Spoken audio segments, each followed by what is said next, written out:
She didn't lose herself in a single mistake or a dramatic fall. It happened quietly, in the rush of everyday life, in the pressure to keep up, to fit in, to appear strong while feeling unsure inside. Days blended into weeks, and somewhere between responsibilities and expectations, her heart began to feel distant from the one thing that once gave her clarity. On the outside, life looked fine. On the inside, something felt off, like a compass spinning without direction. There are many who know this feeling but struggle to name it. You do what is required, you smile when expected, you move forward because stopping feels impossible. Yet in moments of silence there is a heaviness you cannot explain. It is not sadness alone, and it is not failure. It is the quiet ache of a soul that has drifted from its source. The world is loud, demanding attention, approval, and constant motion, while the heart longs for stillness, meaning, and truth. Her breaking point did not come with noise or public collapse. It came in honesty, a moment when she admitted to herself that she was tired of pretending, tired of carrying a weight no one else could see. In that moment, she realized that being lost was not the end, but a signal, a reminder that the heart was created for something greater than distraction and survival. That realization opened a door she didn't know was still there. The journey back was not perfect or instant. It was made of small steps, quiet prayers, and sincere reflection. Each step toward Allah felt like returning home after a long absence. The peace she began to feel was not the absence of problems, but the presence of purpose.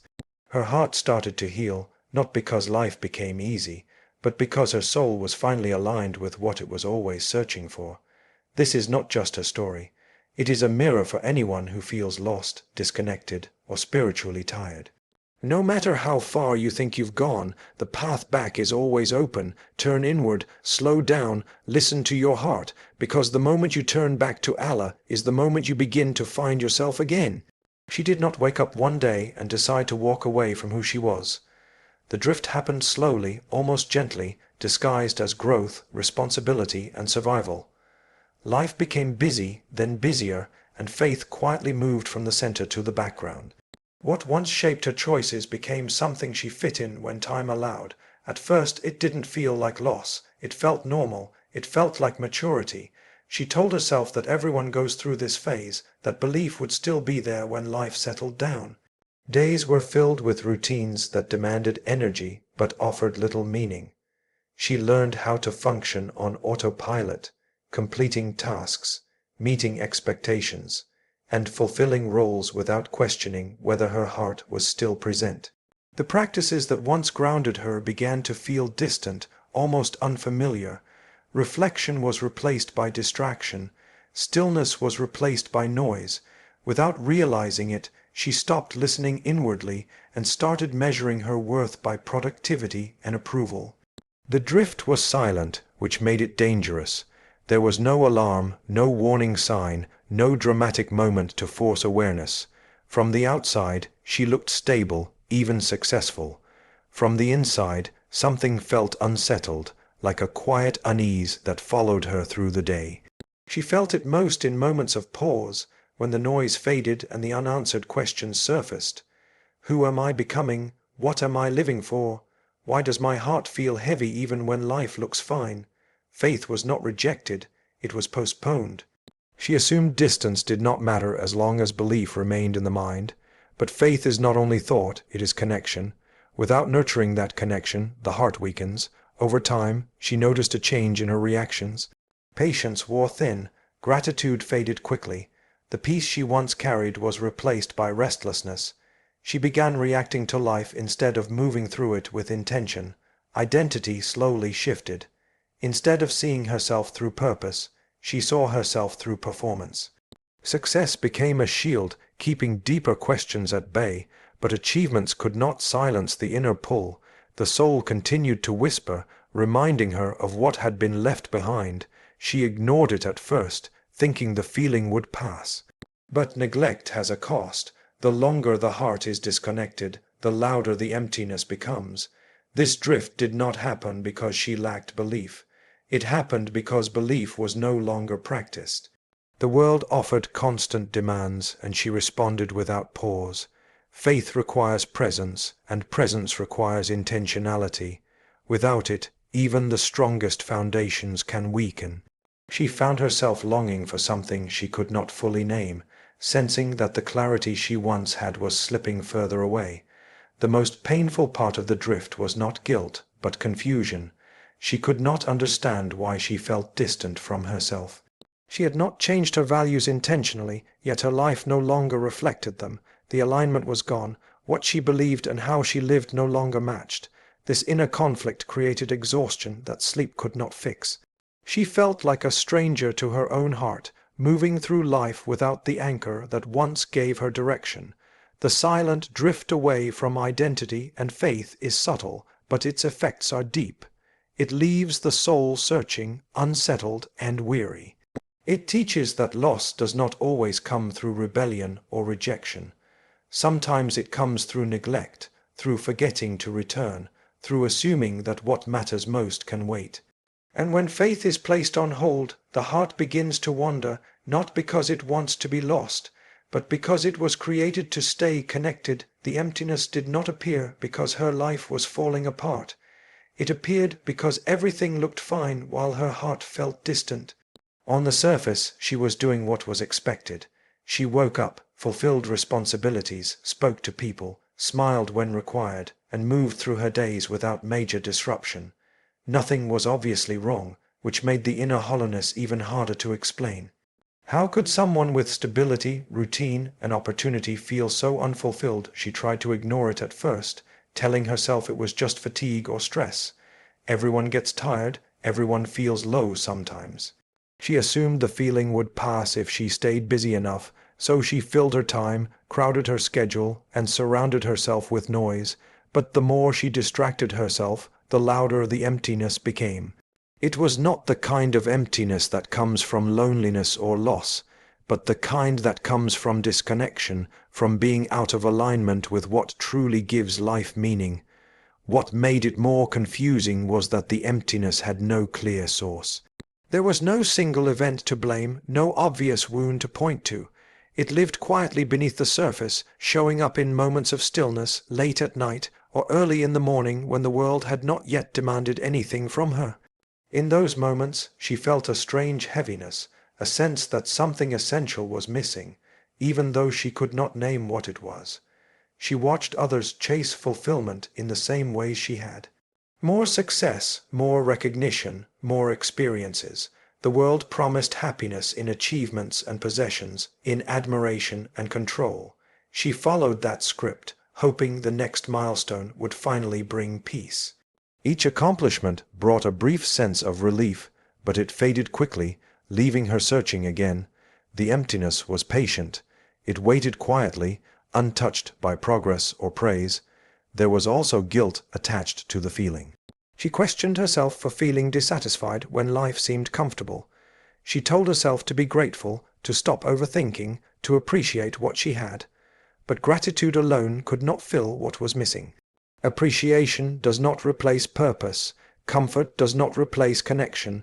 The heart does not survive on gratitude for circumstances alone. It needs meaning. The emptiness began to shape her emotions.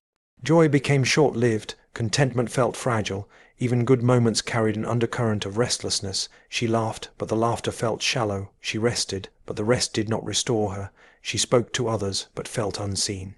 This kind of emptiness isolates without separating, leaving you surrounded yet alone, active yet unfulfilled. Slowly, she began to understand that the emptiness was not her enemy. It was a signal, a reminder that the soul cannot be sustained by surface-level living. That the heart has needs beyond achievement and survival. That something eternal had been neglected while temporary things were prioritized. The emptiness was not proof of failure, but evidence of longing. Hidden emptiness is dangerous because it is easy to normalize. It does not scream for attention, it whispers. It allows life to continue while draining it of depth. But when listened to, it becomes a guide. It exposes the gap between appearance and reality, between what is lived and what is believed. It calls the heart back to what truly nourishes it. The emptiness hidden behind a normal life teaches a painful truth. A life can be full and still feel empty. A schedule can be busy and still lack purpose. A heart can be surrounded and still feel distant. And until that emptiness is acknowledged, no external change can resolve it, because the void it points to was never meant to be filled by the world, but by reconnecting with the one who gives life its meaning. The breaking moment did not arrive as a dramatic collapse or a public failure. It came quietly, almost unnoticed by anyone else, but it shook her more deeply than any visible loss could have. It was a moment when she could no longer ignore the distance she felt inside, when pretending became more exhausting than being honest. Something within her finally gave way, not because she was weak, but because she was tired of carrying a weight she was never meant to hold alone. This moment often arrives when the noise fades. For her, it surfaced in stillness, when distractions were gone and there was nothing left to hide behind. The thoughts she had been avoiding rose to the surface. Questions she had postponed demanded answers. Who am I living for? What am I running from? Why does my heart feel empty even when life looks complete? These questions were uncomfortable, but they were necessary. They marked the beginning of awakening. The breaking was not despair, it was clarity. For the first time, she saw her life honestly, without excuses or filters. She recognized how far she had drifted, not in behavior alone, but in connection. Faith had not been removed, it had been neglected. The soul had not disappeared, it had been silenced. In this realization, there was pain, but also relief. Pain from acknowledging loss, and relief from finally naming it. Tears came not as a sign of defeat, but as a release. They carried the weight of years spent suppressing truth. In those tears, she admitted what she had been afraid to say out loud, that she felt lost, that she had been searching in the wrong places, that she missed the peace she once knew. This honesty became the doorway to healing. A heart that admits its need opens itself to restoration. The awakening did not instantly fix her life. Circumstances remained the same, responsibilities did not disappear, but something inside her shifted. The heaviness she carried no longer felt permanent. She understood that this breaking moment was not the end of her story, but the turning point. Awareness replaced confusion, intention replaced drifting. She realized that being broken was not a failure, but a necessary pause before redirection. In that moment, she also understood that return does not begin with perfection. It begins with sincerity. She did not need to undo her past or present herself as someone she was not. She only needed to turn her heart back. The distance she had felt was not because she was rejected, but because she had stopped returning. This realization replaced shame with hope. The awakening brought humility. She no longer trusted her own distractions to save her. She no longer believed that busyness could replace purpose. She recognized the limits of her own strength. This humility softened her heart. It allowed her to listen again, to reflect, to seek guidance rather than control. In surrender, she found clarity. A breaking moment exposes truth, but it also creates space. Space for reflection, space for return, space for renewal. It strips away illusions of self-sufficiency and invites dependence on something greater. What felt like falling apart was actually coming into focus. The confusion that once surrounded her began to lift, not because every answer was given, but because the right questions were finally being asked. This awakening was not loud, but it was powerful. It marked the end of drifting and the beginning of intention. From this moment forward, her heart could no longer pretend that surface living was enough. The soul had spoken, and she had finally listened. The breaking moment became the turning point because it awakened her to the truth that being lost is not the end, but often the first step toward finding what truly matters. The journey back to Allah did not begin with confidence or certainty. It began with humility. After the awakening, she realized that returning was not about making grand promises or dramatic changes overnight. It was about taking one sincere step at a time. The first step felt heavy, not because the path was difficult, but because guilt and doubt tried to speak louder than hope. She questioned whether she was worthy to return, whether too much time had passed, whether she would be accepted after drifting for so long. What she slowly learned was that return is not measured by how far one has gone, but by the sincerity of the heart turning back. She did not need perfect words or flawless actions. She needed honesty. In quiet moments she began to speak again, not formally, not confidently, but truthfully. Her prayers were simple, sometimes broken, sometimes uncertain, yet deeply real. And with each sincere attempt, something softened inside her. The peace she encountered was not immediate, but it was unmistakable. It arrived gently, like calm after a long storm. The restlessness that once dominated her thoughts began to ease. The constant noise inside her mind quieted. She realized that the peace she had been searching for in achievements, approval, and distraction was never meant to be found there. It was always tied to connection. Returning to Allah did not remove her problems, but it changed how she carried them. As she continued this journey, she noticed a shift in her priorities. Things that once felt urgent lost their grip. Things that once felt insignificant gained meaning. Her days became more intentional. She made space for reflection, for gratitude, for remembrance. This was not about isolating herself from the world, but about anchoring herself within it. Her heart felt steadier, less reactive, more grounded. Inner peace also brought clarity. She began to see herself more honestly, without harsh judgment or false pride. She accepted her imperfections without letting them define her. She understood that growth is not linear and that returning is a process, not a single event. Some days felt strong, others felt fragile, but the direction remained clear. Each step toward Allah felt like a step toward herself. The journey reshaped how she understood mercy. She no longer saw it as something distant or conditional. She experienced it as something present, patient, and constant. This understanding dissolved much of the shame she had carried. She realized that distance was never met with rejection, only with waiting. That realization allowed her to trust again, not only in Allah, but in the possibility of renewal. As inner peace deepened, her relationship with life changed. Challenges no longer felt like punishments. They became reminders to return, to reflect, to rely. Joy felt more sincere. Gratitude felt more natural. Even pain carried meaning. The peace she found was not fragile happiness dependent on circumstances, but a steady calm rooted in purpose and trust. This journey back did not make her life perfect, but it made it whole. She no longer felt divided between who she was and who she wanted to be. The gap between belief and living began to close. Her heart, once scattered, began to feel gathered again. Returning to Allah restored alignment, not by changing the world around her, but by reordering the world within her. The path back was not marked by speed, but by sincerity. Each moment of remembrance strengthened her. Each act of humility deepened her peace. The journey itself became a source of healing, teaching her that inner peace is not found by escaping life, but by reconnecting with the one who gives life its meaning. Her story did not end with personal healing. It expanded into an invitation.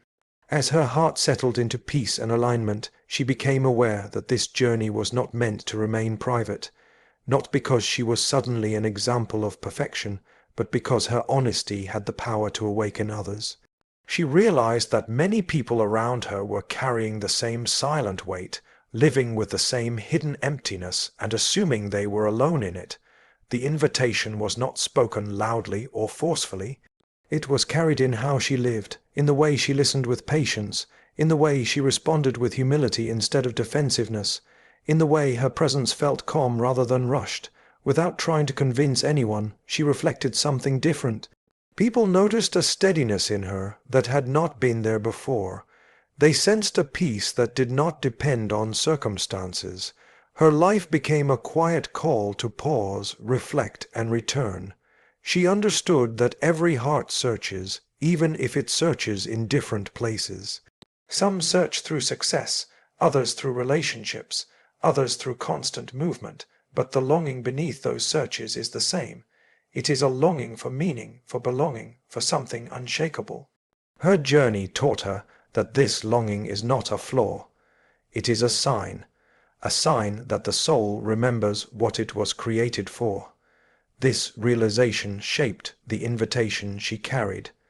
It was not an invitation to change overnight or to erase the past. It was an invitation to begin where you are, to be honest about distance without being trapped by shame, to acknowledge emptiness without fearing it. She learned that return does not require a perfect starting point, only a sincere one. The path opens when the heart turns, even slightly. Her story became a reminder that no one is too far to return. Time does not close the door. Mistakes do not lock it. Neglect does not erase it. The door remains open because it was never guarded by judgment, but by mercy. This understanding replaced fear with hope. It allowed her to speak gently to others, not as someone above them, but as someone who had walked the same path of drifting and awakening. The invitation was also a call to action. Not an emotional reaction, but a deliberate choice, a choice to slow down, to examine what has been filling the days and emptying the heart, to reconnect with prayer, remembrance, and reflection, to realign life with purpose rather than pressure. She knew that transformation begins with awareness, but it continues through commitment. Her journey reminded others that finding Allah is not about losing oneself, but about recovering what was always there. Identity is not created by the world, it is revealed through connection. When that connection is restored, life gains depth, struggles gain context, success gains humility, even pain gains meaning. This understanding empowered her to encourage others without urgency, trusting that each heart moves at its own pace. The invitation remains open, not limited by age, past, or circumstance. It speaks to the tired, the distracted, the unsure, and the hopeful. It whispers that peace is not found by running harder, but by returning. That fulfillment is not achieved by accumulation, but by alignment. That the journey inward is not a retreat from life, but a return to its source. Her story stands as a living message that transformation is possible, that being lost is not the end, that return is always within reach, and that the moment a heart turns sincerely toward Allah, it begins to find clarity, purpose, and peace that cannot be taken away by the noise of the world.